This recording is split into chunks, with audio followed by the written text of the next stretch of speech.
Hello, Singapland. Happy Rare Disease Day 2025. My name is Michael Graglia, and this is episode 163 of Singap 10, the Singap 1 podcast. Used to be about 10 minutes long. Today, anybody's guess.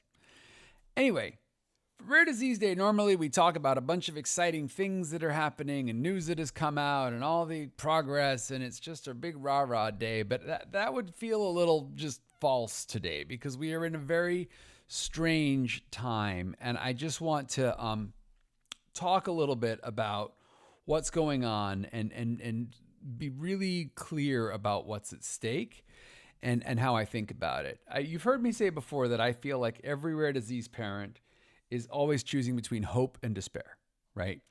When you hear your diagnosis, you can go into a deep depression or you can look for a thread of hope and you can do something with that and you can take action. That's what we do at SRF. But the case for despair right now is pretty strong and compelling. Let's just be honest, right? So there have been there's been a lot of news lately, and I've been sifting through it and trying to make sense of it, and not even trying to make sense of it, just trying to get my head wrapped around what's going on. And I share everything I'm about to say. There's a link in the show notes for under despair. Right. So the first thing is there's an article from NBC quoting Rick Huganier, who's talking about SINGAP in this article, talking about the NIH cuts where they're reducing overhead to 15%, which sounds reasonable. But in real life, the NIH spends tens of billions of dollars every year. And those overheads are actually critical overheads to help make grants happen. And by cutting it, with no real planning or foresight or warning, it's going to throw academic medicine into, it has thrown academic medicine into a real tizzy. And I think a lot of people are doing less science and more worrying about their jobs and their future and trying to understand how their organization is going to pay its bills. So the NIH cut thing is not just an overhead accounting game. It is a very real problem. And there's another article from the New York Times, and I'm sharing a GIF link there, so even if you don't have a subscription, you can read it, talking about how the current administration is really challenging medical research and what that might mean for this country. For us as rare disease parents, it's very bad news, right? Because rare disease research starts in academic medicine, and academic medicine, at least in the United States, is funded by the NIH. SRF and SINGAP research globally is not just in the US, but certainly there's a large, if not the majority, happening here. I don't have the data there. The other thing that's really unnerving is staffing cuts, and I'm trying not to get into politics here, but I don't think anyone who you would consider reasonable or rational would say that the way this is being done is terribly thoughtful or designed to minimize collateral damage, right? Republicans and Democrats have both complained that the way the staffing cuts across the U.S. government are being handled are causing a lot of pain and suffering. The trouble with staffing cuts at the FDA is that basically the staff at the FDA is incredibly highly trained and hard to recruit. We're talking MDs, PhDs, MD, PhDs, and these are people who, and if you've been paying attention, the staffing cuts are really being done to people who've only been in seat for 1 or 2 years because they are probationary. They haven't become permanent employees yet. And as a result, they're very easy to fire, right? But those people who've only been in seat for a couple of years with MDs and PhDs were signing up for a lifetime of being, or a good chunk of time to be a regulator. And by firing them, we've really taken ourselves out at the knees. These are the people who might have been approving therapies for SINGAP and others later. So it's the FDA staffing cuts is another reason to really be nervous about the future, because the premise of SRF is that disease-modifying therapies that can go into the brain and make the brain make more SINGAP are possible, and we need to help them get made and approved as fast as possible. That's what we've been doing for 6 years, right? But if our academic partners are suddenly thrown into disarray and their FDA doesn't have enough people or enough capacity to address the applications that we hope will come in the coming years, that's going to be a problem. That's going to be a real problem. Add to that our day-to-day life, right? A lot of people live on Medicaid, and Medicaid is generally funded 50% by your state and 50% by the federal government. That number varies by state. It's directionally correct, but Here's the trouble. If you're on state Medicaid, there's federal dollars there. And what the House did a couple days ago is they passed a law saying that, or passed a resolution, which will lay out the budget. I don't want to get too into the policy stuff. To cut $880 billion over the next 10 years. That's $88 billion a year. That's a lot of cash. And they're going to say, no, it's just going after fraud and waste. There isn't that much fraud and waste, you guys. Like, it's impossible to imagine that they're going to cut $88 billion a year for the next 10 years out of Medicaid, out of the federal budget, and they're not going to take down some chunk of Medicaid, which is going to directly affect a lot of our families. So that's really stressful. You would hope that, given how severe our kids are and how challenging our life is, that at the end of the day, at least our kids will make it through. And then you have to remember who's in charge right now, Donald Trump and Elon Musk. Donald Trump famously in an article, and this is Time Magazine talking, told his nephew that maybe his nephew should just let his disabled son die, given what a tough shape he was in. Trump and Musk also recently shut off the USAID, cutting $50 billion a year off from aid for people all around the world. That was my last career, international development. Those decisions are going to cost a lot of lives. People with medical devices in their bodies, people in the middle of clinical trials were just told, party's over, sorry. So it's not like you can count on things finally getting to the right level and somebody in the executive branch will be like, no, the severely disabled kids, let's help them. Probably the contrary. And then Elon Musk, who's doing a lot of the trigger pulling, without aiming, by the way, it has some articles about him, and I'll just share one where his word choice suggests a lack of empathy for the disability community. So when you look at all these news stories, as I have been doing lately, the case for despair is strong. The case for despair is strong. So what's the case for hope? Well, the case for hope is that we have been activated and effective for years. And while progress in the near future is highly uncertain and definitely at risk, the progress we have made to date cannot be taken away from us. Right? So if you look at the pipeline on our website, which is my favorite page by a mile, you go to our website, you click the search thing, you type in pipeline, you find that page, you will see that there are companies working on small molecules with SRF support. There's 5 companies plus END working on ASOs, and there's a few companies working on gene therapies. Small molecules, we're going to do what we can do as fast as we can with donor support. Gene therapies, that feels like a half step into the future for me. I'm going to not pay too much attention to that. But those 5 companies working on ASOs and END, those 5 companies in END working on ASOs, that stuff is real. And that could happen very soon and is incredibly exciting. And everything that's happening at the NIH shouldn't be jeopardizing those. Now, I will say, one of those companies publicly is working with Rick Huganier. So if Rick's lab gets thrown into disarray, that could be at risk. And END is part of CHOP, which is a major academic institution, which depends heavily on NIH overheads, I'm sure. So it's hard to understand what's going on there. And we also know that a lot of grant review meetings have been canceled or delayed. And this is incredibly stressful because a grant meeting being indefinitely delayed means a grant will not be approved. And I know of at least 1, maybe 2 grants about SYNGAP research that were scheduled for a meeting where they were expected to be approved. And instead, that meeting has been canceled indefinitely. So already there is anxiety, there is concern, and funds that were expected to be in place are now maybe not in place. But if nothing else, there is 4 or 5 companies with ASOs that are working on SYNGAP 1, and all of this federal chaos can't stop them until they get to the FDA. So we still have to worry about, is the FDA going to be sufficiently staffed? Will the FDA be reviewing these applications? But there's progress being made today, regardless of what the U.S. government is doing. That I believe. In addition to that, we've also built a very beautiful and strong community, right? We've had in-person family conferences now for 3 years. We know each other. We have support groups. We have an incredible ambassador program, an advocate program, and leadership team. And you can get on the phone with a Syngapian or a Syngap parent really fast these days. And we continue to build that community because at the end of the day, we don't want anyone to be isolated and desperate. And we want people to connect. So there's Lauren and Virginie and Corey and the whole team work like crazy to always be connecting and building this community and stitching it together. And that's in the US. Globally, we do the same thing in Canada, in Europe, in Latin America under Vicky's incredible leadership. In Australia, we have SRF, LATAM, SRF, Europe, SRF, Australia.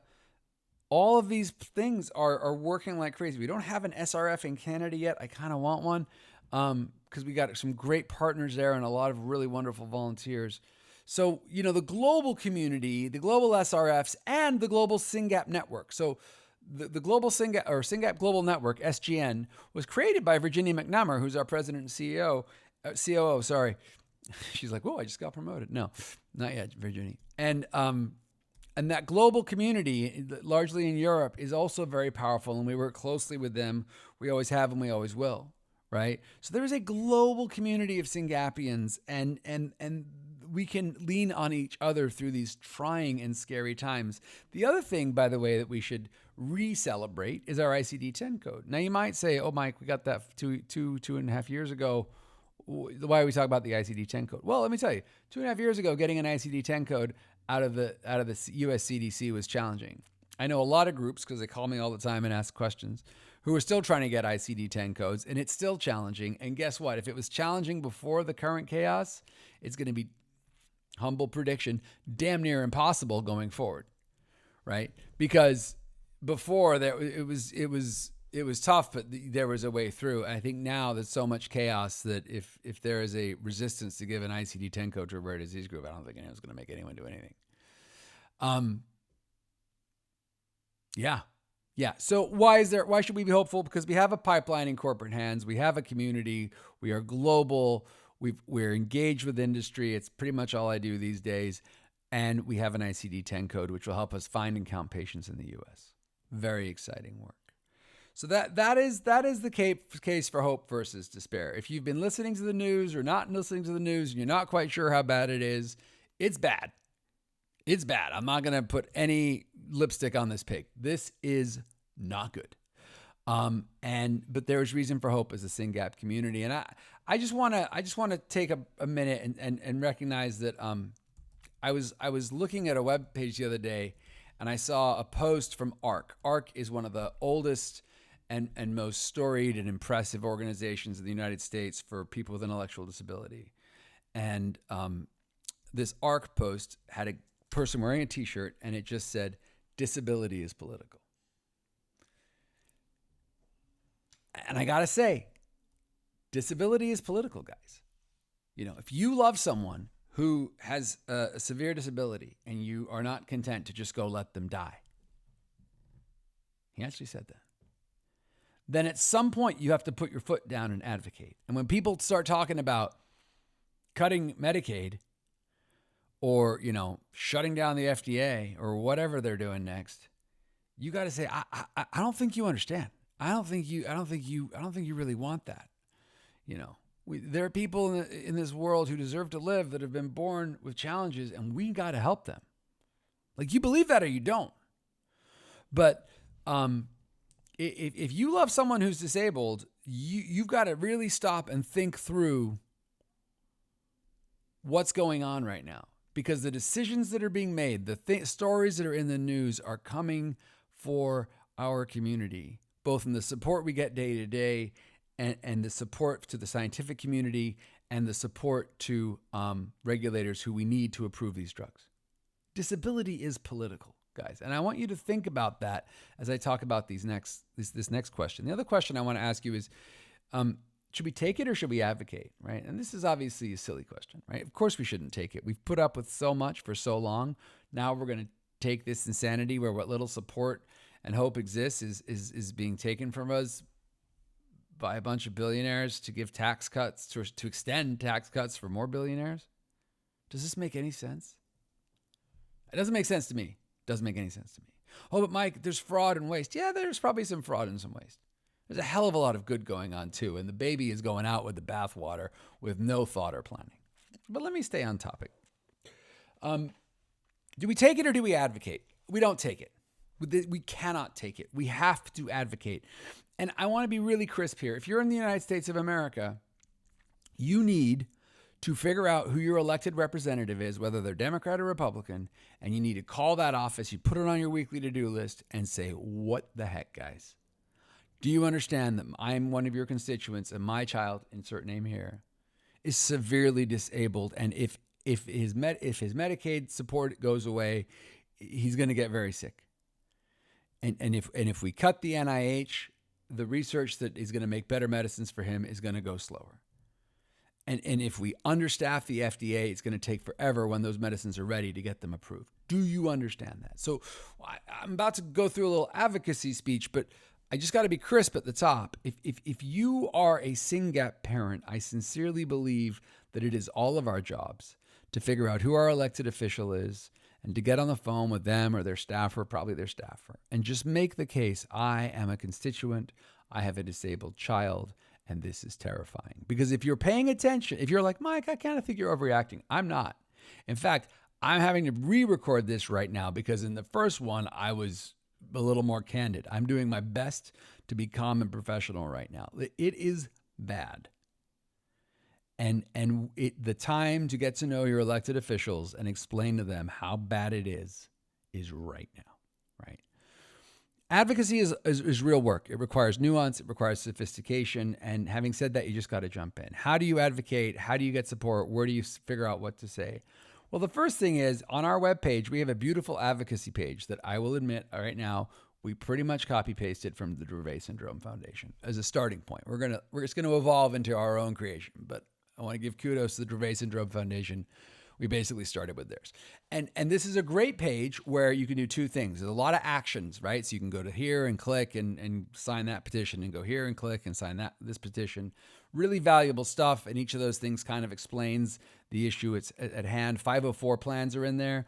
Just to go off on 504 plans for a second, a number of states have sued the U.S. government to not give 504 accommodations. And they're starting with this. They started, I think, with some of these gender or race issues that are just beyond me. But they didn't fight the specific issue. They said, we don't want to have to do 504s. And what that would mean is they wouldn't have to do disability accommodations. And what that would mean is all of our kids who are being sent to special schools, all of our kids who are getting aids and other accommodations in schools, that money could go away like that. So the 504 thing is a very big, there's so many issues right now. It's overwhelming. And this is why we have this beautiful webpage on our website. So the first thing you can do is click through that and learn about some issues and sign petitions or whatever. The other thing you can do at the bottom is contact Jackie Cansear. Jackie Cansear is the National Executive Director for the National Council on Severe Autism. Unsurprisingly, Jackie is a SINGAP mom. You've probably heard me talk about her. I think she's a fierce advocate. She's just an amazing person, and we're so grateful that as a volunteer, she leads our advocacy team.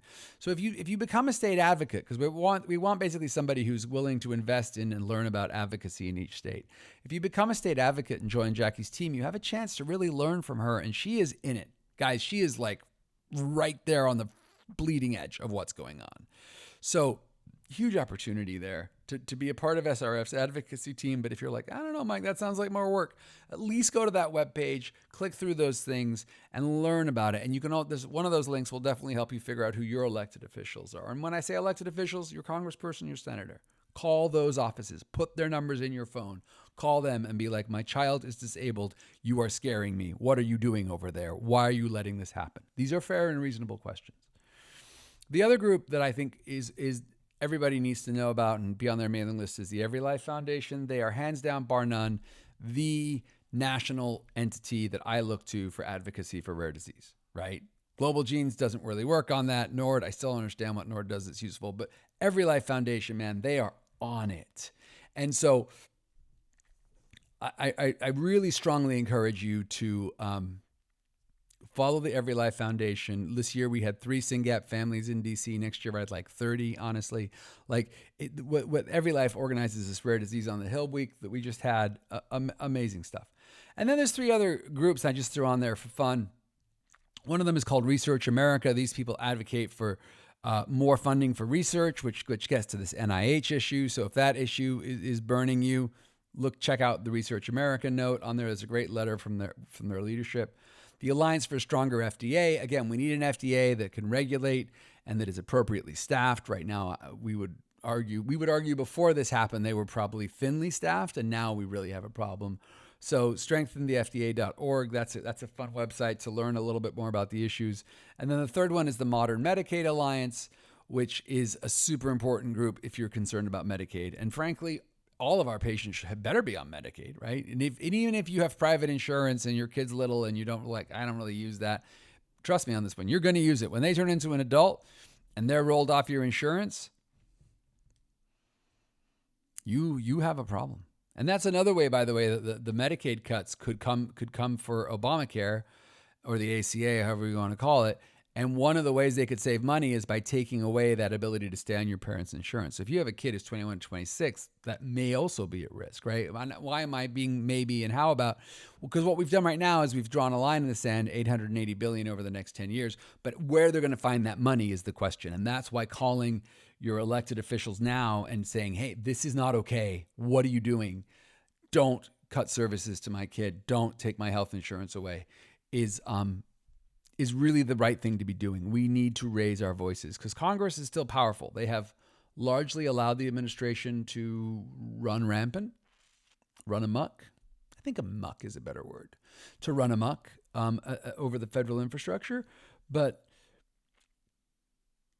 hopefully they will hear from enough people and they will decide to, how do I say this politely? Do their jobs. Yeah, that's a good way of putting it. So as I end this advocacy pitch, I just want to point you to Annie Kennedy's remarks at the Capitol briefing. So the way Rare Disease Day works is on the Tuesday, they had a big training for everybody who was there. It's very good. And then on Wednesday, they scheduled a bunch of appointments and everybody got with people from their state and went to all the places, the senator's office, the congressman's office, whatever. But before that, they have this beautiful briefing in a beautiful room. It's really a lovely event. And I know Senator Klobuchar was there speaking this year, but then there were a bunch of rare disease speakers, and Annie closed it off. And her comment, Annie Kennedy is just a legend. We're so lucky to have her. But what her words really struck me. She said, "We have a responsibility for those who cannot be here or who will never be here." Right. And then she talked through her talking points. 10% of Americans have a rare disease. There's 10,000 rare diseases, all chronic. Many of them start in childhood. Most of them don't have FDA-approved treatments, much less cures. It's staggering financial costs. She even called the cost toxicities, which I really liked. And she said, we've invested so much to date and we've done so much work to date that we are close to having therapies that may change people's lives. And this is not the time to stop. All very good points, Annie, but I really love how she started with the word responsibility. And the SINGAP parents that I know are some of the most responsible people I've ever seen, right? You have been dealt a hand nobody wants, deserves, or expects. You've got an incredibly sick kid, and somehow we all get up, we all still raise our families, we all still bring money in and work our jobs and do everything we can to keep these beautiful humans alive and cared for. It's amazing. And the stepping up and the responsibility that I see in this community is epic. With that said, I will argue that we still have more responsibilities. Because we are lucky to know we are fighting SINGAP. The enemy is SINGAP 1. Imagine if you didn't know your kid had SINGAP 1, how confusing and isolating it would be. How many other drugs and therapies and tests you would be undergoing. There's thousands of SINGAPians out there who haven't been diagnosed. There's tens of thousands of SINGAPians out there who are going to be born and diagnosed in the years to come. And as we meet those parents, and this is already happening, guys. I have this conversation all the time. I had this conversation 2 nights ago. A parent of a kid who's a lot like Tony called me up and she said, I'm just so grateful for what you guys have already done. And I just want to help. I said, great, get in here. Let's get some work done. Same answer, right? We have a responsibility to the people coming next. And then they will have a responsibility to pick up the ball and keep running with it so this army grows. But we have a responsibility to advocate, guys. I thought a lot before I ran this episode, and I just need to say that on this Rare Disease Day,